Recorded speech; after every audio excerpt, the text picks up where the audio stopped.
Hello and welcome to the class of World History. Today we are going to talk about the reforms which were introduced by Napoleon. By 1799, it was very clear for the France that the only institute which was actually keeping France together was its army. There were coalitions of countries which were formed to defeat the French Revolution and its goal in France, but it was army which was fighting the battle and it was safeguarding the border of the France. And in that army, one man, Napoleon Bonaparte, became very successful. In 1796, he fought against Austria and Sardinia where he was successful. Then he went to Egypt and he launched an expedition. Though he was not successful in Egypt, but when he came back home, he was welcomed as hero. In 1799, he took the office of the first consulate or dictator in France, and he became the real or the true absolute monarch of France from 1799. However, Napoleon's era is very important for France because the reforms that he introduced were true to the goal of French Revolution, and also he brought France out of the chaotic stage where France was not able to establish a single stable government. So, what we are going to study today? We are studying the Napoleonic era in France. So, when we talk about Napoleonic era in France, remember in let me write it here, in 1799, Napoleon took the title of first consul or dictator. So, the government that he formed, it looked like a representative government of people, but it was basically Napoleon and his team who were making all the decision. He took the title of first consul and literally every administrative decision was taken by first consul.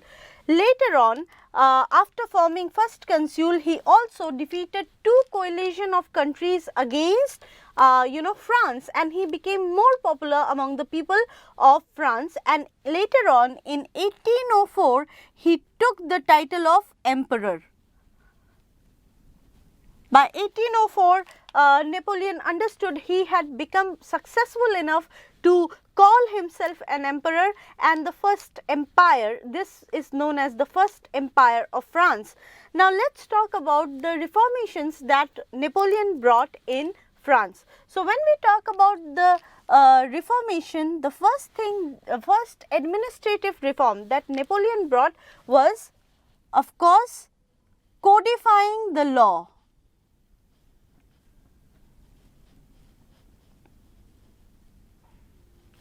Remember, France was under a chaotic state, and before revolution it was divided into three estates. The laws were not similar for all the citizens. However, even after revolution, France was not out of chaos, because during reign of terror, when Robespierre was ruling the government, he placed many people in jail, and not only that, he guillotined people without giving a proper explanation for such punishment. Later on, Robespierre himself was beheaded by his own supporter, who got fed up by the reign of terror or the violence that Robespierre had introduced in the society. So, what France needed was a stable government which would rule the state according to law, and this is what Napoleon did. After coming into power, the first thing he did was to codify the law. He established uniform civil code. Now, the word uniform civil code is very popular in India as well, because there is lot of debate going on regarding uniform civil code. What is it? similar law for all the citizens of a country. Now, this is so important because by establishing uniform civil law, he was able to introduce a stable society, a justiciable society which provide equal law and equal justice to the people of the society. The next important reform that Napoleon introduced was religious tolerance.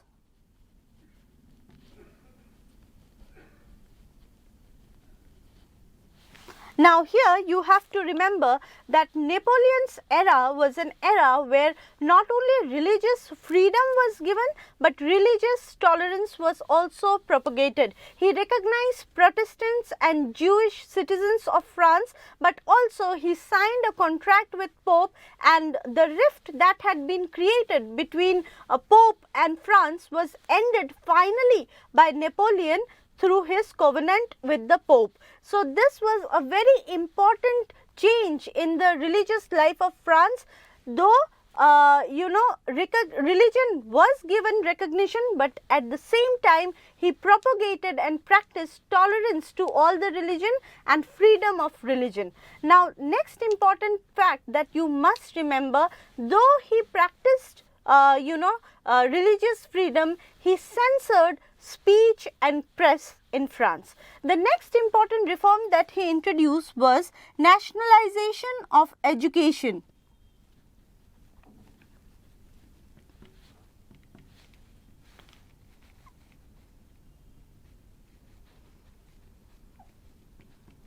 Education is perhaps the building block of a nation.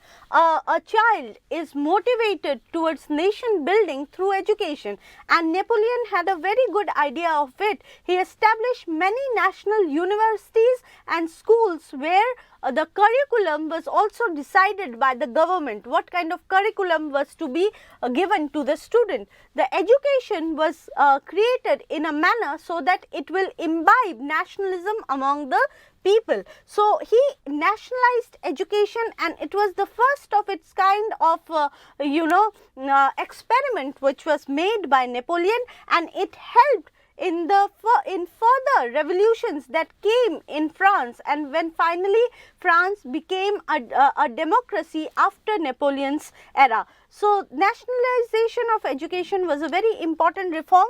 Next, he established the Bank of France.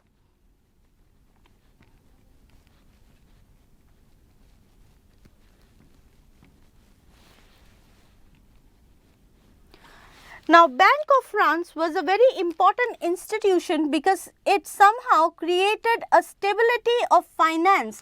Paper currency was introduced along with a good gold reserve to stabilize the economy. It offered loan to the traders and merchants, and this was a very important financial step that Napoleon had took. Along with the Bank of France, he had also started giving government job to the people on the basis of merit. So, merit was made an important criteria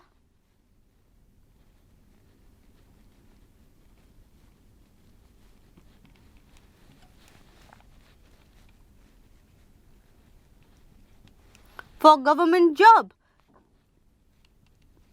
This is a very, very important point.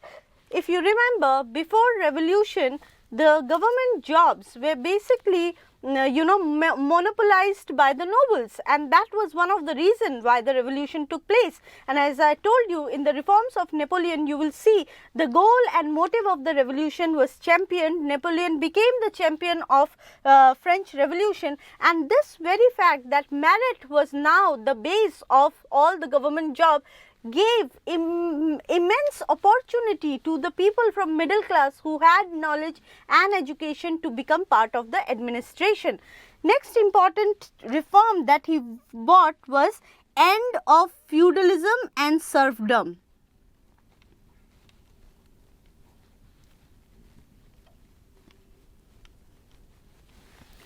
Now, Napoleon not only ended feudalism in France, but wherever he went, whether it was Spain or Italy, he ended feudalism and serfdom there as well, which resulted in the growth of a modern society, the growth of industrialization. His whole idea of, distributing the land among peasants and ending the feudal system actually was the harbinger of the modern society in Europe.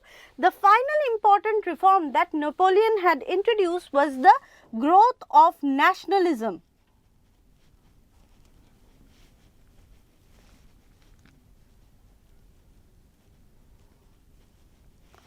Now, nationalism not only grew in France during Napoleon's era, but wherever he went, nationalism developed. Why?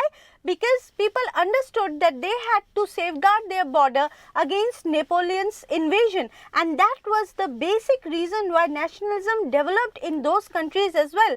Right after Napoleonic War, we see the unification of Germany and Italy, and somewhere Napoleon's invasion was a very major major reason for the growth of nationalism in Europe. So, this were the basic reforms that Napoleon had introduced in Europe. However, the downfall of Napoleon was also because of these reforms itself. The fact that he kept on invading new state made new enemies for the Napoleon, and finally he introduced the Continental system, in which the trade of England was carved, or there was ban on the trade of England. What did he do in this Continental system? Let's talk about Continental system.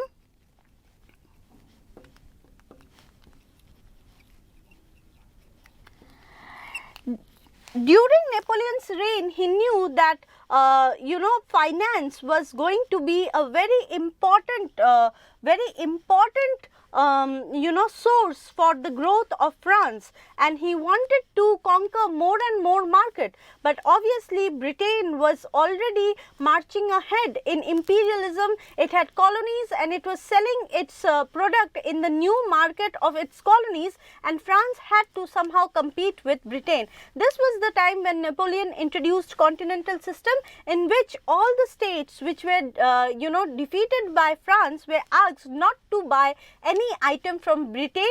Also, they were stopped from giving port to the British ship. This is known as Continental system. Initially, few countries abided with France, but obviously even European countries were buying stuff from Britain, and they could not have agreed to Napoleon's idea of how he would try to enhance his market in the world. This was one of the reasons why Napoleon saw a downfall. Not only that, Napoleon's naval strength was not equivalent to his military strength.